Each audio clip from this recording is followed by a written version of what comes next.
East India company की नीतियां और मोदी की नीतियां में क्या अंतर है।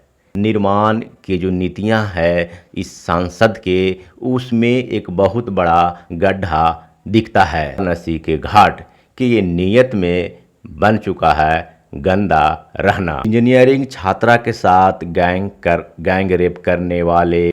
नमस्कार, आज के इस वीडियो में आप सभी का बहुत बहुत स्वागत है। वाराणसी संसदीय क्षेत्र से गुजराती नेता नरेंद्र मोदी चुनाव लड़ते हैं और भारत का प्रधानमंत्री बनते हैं। इस संसदीय क्षेत्र के लोगों के 4 सवाल हैं जिनको मोदी ने अभी तक जवाब नहीं दिए हैं। ऐसे तो यहाँ के लोगों के बहुत सारे सवाल हैं, लेकिन ये 4 सवाल हैं जिसे मोदी ने जवाब देना मुनासिब नहीं समझे या जवाब देने से भागते रहे। वाराणसी संसदीय क्षेत्र के जनता के लिए पहला सवाल ये है कि गंगा को नरेंद्र मोदी ने 2014 में जब पहली बार नरेंद्र मोदी लोकसभा चुनाव लड़ने के लिए संसदीय क्षेत्र वाराणसी को चुने और वाराणसी से लोकसभा चुनाव लड़ने का फैसला किया और उन्होंने वाराणसी क्षेत्र में प्रचार प्रसार करना शुरू किए।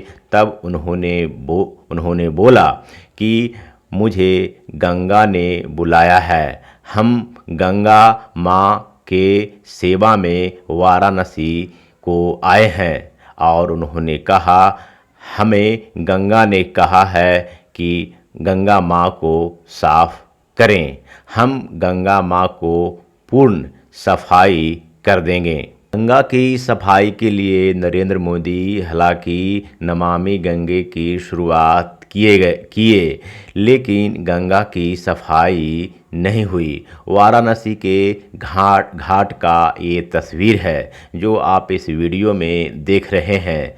ये कितना साफ सफाई घाट है, आप इसको देखकर अपने आप अनुमान लगा सकते हैं और बता सकते हैं।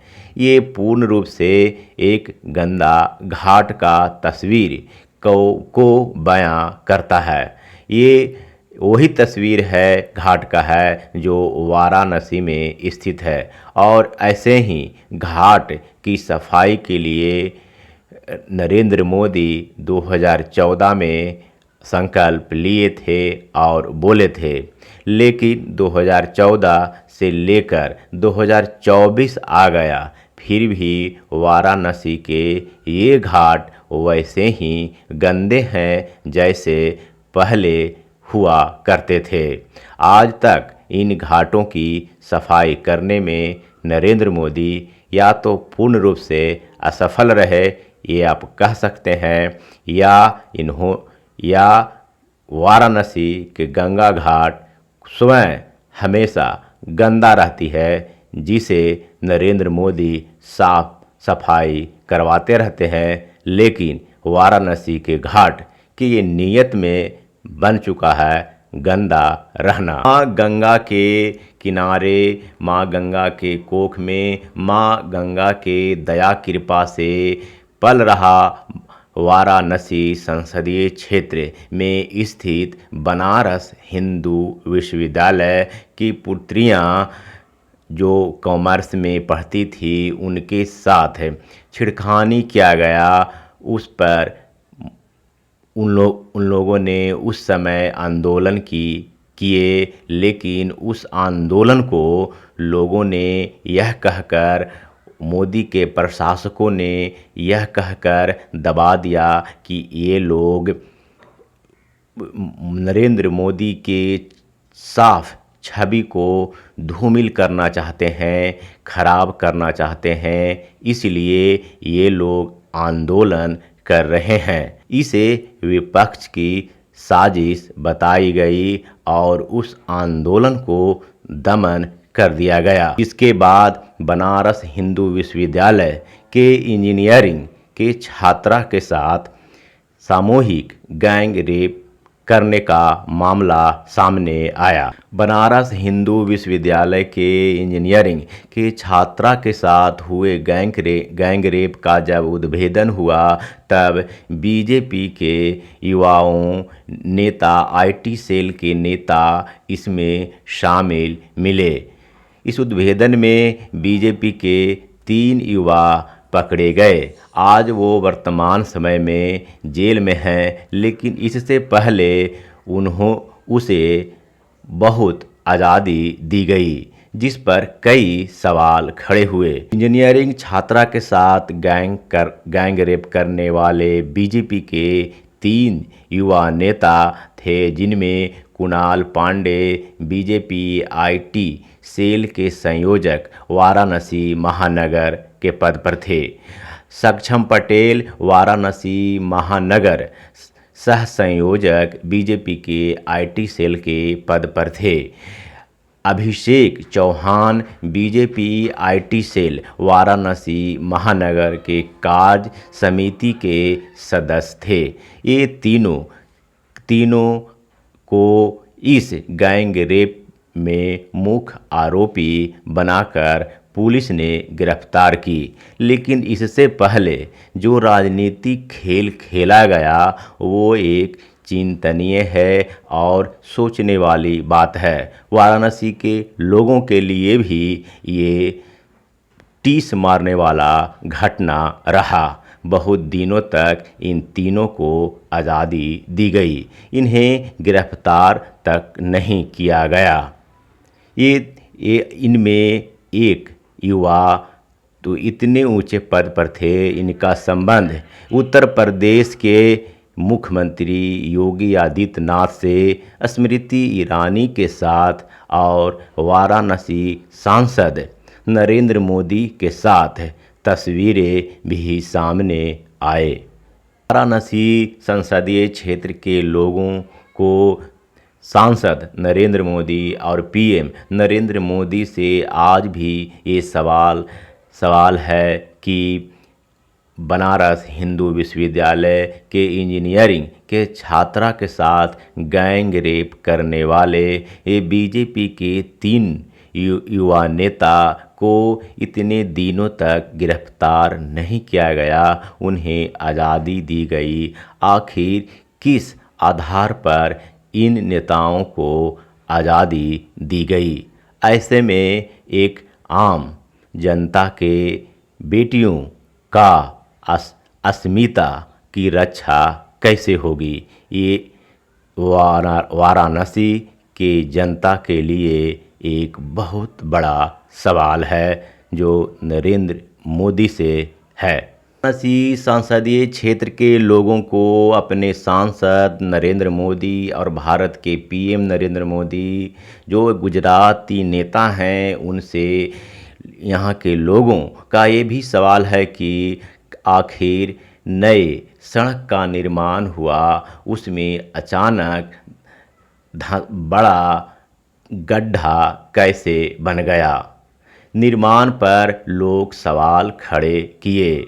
नई सड़क निर्माण हुई, चिकनी स्मूथ सड़क जिसका आप वीडियो देख रहे हैं, यह एक नई सड़क है, एकदम स्मूथ पूरी तरीके से। यह सड़क एक युवा है, नया बनकर तैयार हुआ है, लेकिन इस सड़क पे अचानक एक बहुत बड़ा गड्ढा बन गया। ये वाराणसी के लोगों के लिए ये गड्ढा नहीं, ये आर्थिक नीतियाँ, निर्माण के जो नीतियाँ है इस सांसद के, उसमें एक बहुत बड़ा गड्ढा दिखता है। सांसद नरेंद्र मोदी के काल में निर्मित यह सड़क में गड्ढा तो है हुआ ही, लेकिन यहाँ के लोगों का कहना ये है कि यह आर्थिक नीतियाँ में एक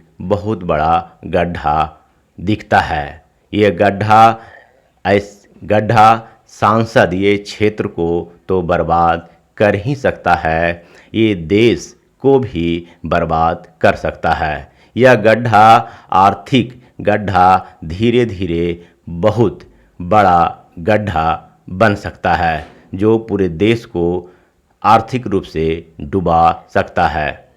वाराणसी संसदीय क्षेत्र के जनता के पास अब सांसद नरेंद्र मोदी के लिए बहुत सवाल हैं, लेकिन उसमें चौथा सवाल ये है कि सांसद नरेंद्र मोदी ने वाराणसी में एक डेयरी प्रोजेक्ट का निर्माण किए हैं।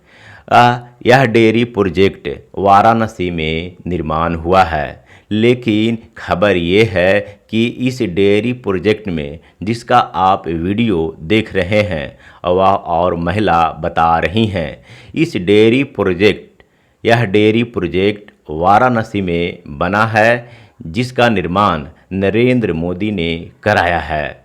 यह डेयरी प्रोजेक्ट की खासियत ये है कि इसमें काम करने वाले जो उच्च अधिकारी हैं वो गुजरात के हैं। गुजरात के भी नरेंद्र मोदी भी हैं। असली नेता नरेंद्र मोदी एक गुजरात के ही रहने वाले हैं, लेकिन उन्होंने बनारस से लोकसभा सीट लड़ा और उन्होंने वाराणसी को विकास करने के लिए यहाँ डेयरी प्रोजेक्ट का निर्माण किया।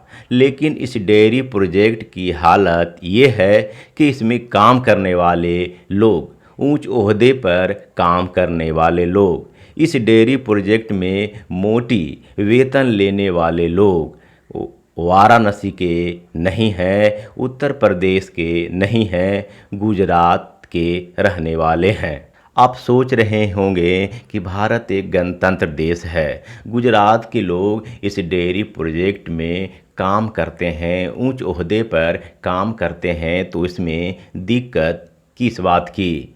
लेकिन इस सवाल को आप ऐसे समझ सकते हैं।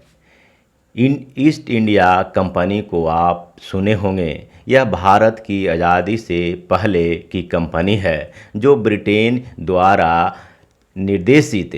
ब्रिटेन सरकार द्वारा निर्देशित कंपनी थी, जो भारत में आकर अपने आर्थिक व्यापार शुरू की। और उसके बाद धीरे धीरे ईस्ट इंडिया कंपनी ने अपना आर्थिक व्यापार भारत में विस्तृत रूप में करना शुरू किया, बढ़ाया। लेकिन जो भी ईस्ट इंडिया कंपनी या ब्रिटेन सरकार ने जो भी आर्थिक से जुड़े भारत में जो भी काम किए थे, उस कंपनी में, उस काम में ऊंचे ओहदे पर ब्रिटेन के लोग ही, ईस्ट इंडिया कंपनी के लोग ही काम करते थे।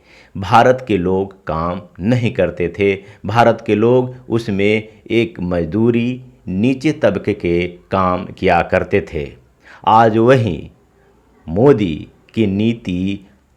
जो डेयरी प्रोजेक्ट वाराणसी में स्थापित किए हैं, उन मोदी के इस नीति और ईस्ट इंडिया कंपनी की नीति में यही समानता दिखता है। मोदी द्वारा स्थापित डेयरी प्रोजेक्ट जो वाराणसी संसदीय क्षेत्र में किया गया है, उसमें गुजरात के लोग ऊंचे ओहदे पर काम कर रहे हैं और ईस्ट इंडिया कंपनी, ब्रिटेन के कंपनियां भारत में आर्थिक विकास के लिए जो काम करती थी, उसमें भी ब्रिटेन के लोग ही, ईस्ट इंडिया कंपनी के लोग ही ऊंचे ओहदे पर काम किया करते थे। फिर अब गुजरात के लोग जब डेयरी प्रोजेक्ट में ऊंच ओहदे पर काम कर रहे हैं और वाराणसी के लोग नीचे स्तर पर काम कर रहे हैं, तो फिर ईस्ट इंडिया कंपनी की नीतियां और मोदी की नीतियां में क्या अंतर है। ईस्ट इंडिया कंपनी ब्रिटेन भी भारत में आर्थिक विकास के काम में वैसा ही नीतियां का प्रयोग की जैसे नरेंद्र मोदी ने अपने संसदीय क्षेत्र वाराणसी में एक डेयरी प्रोजेक्ट में नीतियां का लागू किए हैं। वो गुजरातियों को लाकर भर दिए। ये वही नीतियां हैं जो ईस्ट इंडिया कंपनी और ब्रिटेन के लोग भारत में करते थे। वाराणसी सांसद नरेंद्र मोदी के लिए यह कोई बड़ी बात नहीं होगी। वो उनके लिए तो इतना ही है कि उन्होंने एक डेयरी प्रोजेक्ट वाराणसी में स्थापित कर दिया। लेकिन वाराणसी के लोग, वाराणसी संसदीय क्षेत्र के लोगों के लिए यह बहुत बड़ी बात है। यह सीने पर एक पत्थर रख दिया गया है कि एक डेयरी प्रोजेक्ट उनके सामने, उनके क्षेत्र में स्थापित है, बनाया गया है, लेकिन वो उसमें, उसके उच्च पद पर वो नहीं रह सकते। उनके क्षेत्र के लोग उसमें ऊंचे पद पर काम नहीं कर रहे हैं। गुजरात में बनाओ जब का करेंगे बना जब गरीब मने खैले बिना मरत है नहीं यहाँ का मने का गुजरात में गुजराती हाँ यहाँ जौनपुर बनारस जिला का कोई ना बनारस जिला का सब वोट खाली वोट लेबर बदे